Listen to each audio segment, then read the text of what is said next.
Good morning. So good to see everybody here.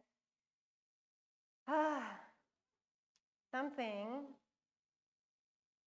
created this result of us being here. Some cause brought us here today. I just want to acknowledge that because, it's Saturday morning, East Village. For some reason, we're all sitting on cushions in this room. Why is that?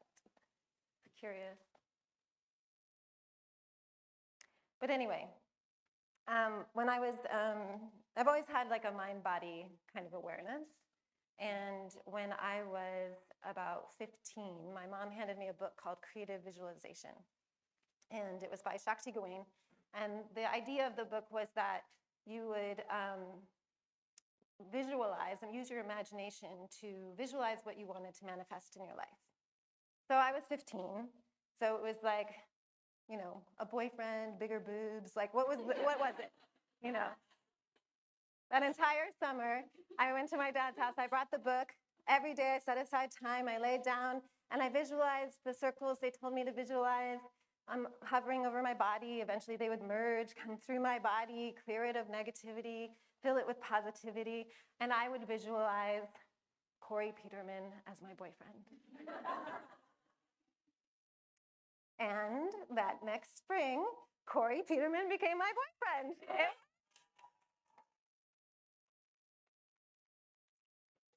Now, in retrospect, I think the bigger boobs thing might have been better, but it's okay.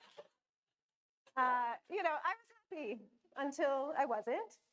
And fast forward a little bit, and I started acting in theater and practicing this process called Freeing the Natural Voice by this woman, Kristen Linklater. And that process was a process that involved clearing your body of psychological and physical blocks so that you could relax the muscles of the diaphragm and the body and really use your breath to fill the capacities within your body to free that natural voice, to really hear your true speaking voice. I loved this. It was really made me excited, and I really got into it, and it worked. I was able to free my natural voice and be out in the world and do my acting and all of that. And then 20s, trials, tribulations, eventually found my way to sobriety. And, it's really interesting, like when you take away something that is out here that is seemingly allowing you to have some relief or some happiness or maybe some escape, whether it be alcohol or TV or coffee or a romantic partner, whatever it is, when you take that away, you're left with your mind. You're still left with yourself. And for me, that mind was just a hamster wheel, going and going and going and going, running and running and running and running. It would be like getting a text or sending a text to a boyfriend or maybe somebody you're just recently dating and, waiting, you wait like 5 minutes, like that's a normal time to wait for someone to text you back, 5.5 minutes, no text, 5 minutes and 45 seconds, still no text, right? By the time 6 minutes has passed, you're on the phone with 10 different people trying to figure out what you can text next to get the person to text you back. None of this works. So around that time, it was suggested to me, move a muscle, change a thought. So I started to do this practice of when I would see that hamster wheel going, stopping, taking a breath, and moving. Whether that was taking a walk around the block, doing the dishes, calling a friend, picking up the phone, using that muscle, maybe working with someone else who had a problem and helping them, working that muscle, taking a run, going for a yoga class. It was like move a muscle, change the thought. Inevitably, I would stop thinking about whatever the thing I was running in the hamster wheel about and think of something else. And it worked. It worked. Except that I kind of went too far with it and I just kept running.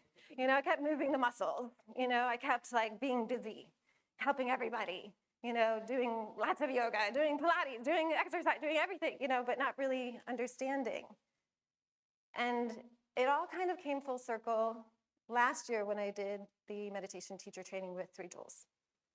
And then this year, doing the yoga teacher training with 3 Jewels, where all of the work that I had done before started to really make sense.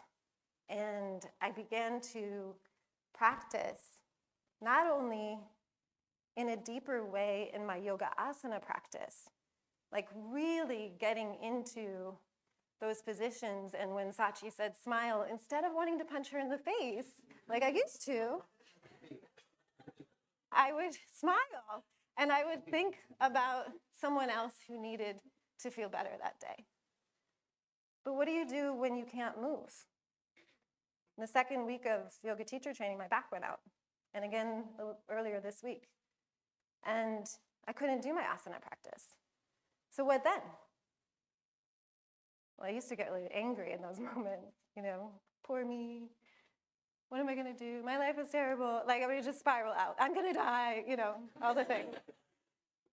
And this time, I learned to use the practice, real yoga. And I started to think, okay, I'm here, I'm in this pain. What if I could take the pain from everybody that feels pain right now? What if I could just hold that for them and they could feel comfort? What if I could do that? Maybe I can. Maybe I can use my breath to use that muscle to help me right now to be that container. And something about doing that helped to relax me and helped my pain to move. And it was a beautiful thing. And then my back pain went away. And then I forgot about the whole thing. And then I went to my practice and I remembered. And then I went to my meditation and I remembered. You're all going to hear lots of stories today. My classmates, my beautiful classmates, are going to talk about their experiences and their thoughts with yoga, with this practice. And we can leave and go about our days and just do our thing and forget. We forget. But something brought us here today. Some cause brought us here, resulted in us all being in this room together here today. So maybe, just maybe, we can consider honoring that and really listening and leave here today, and maybe we can remember. Thank you, guys. I love you.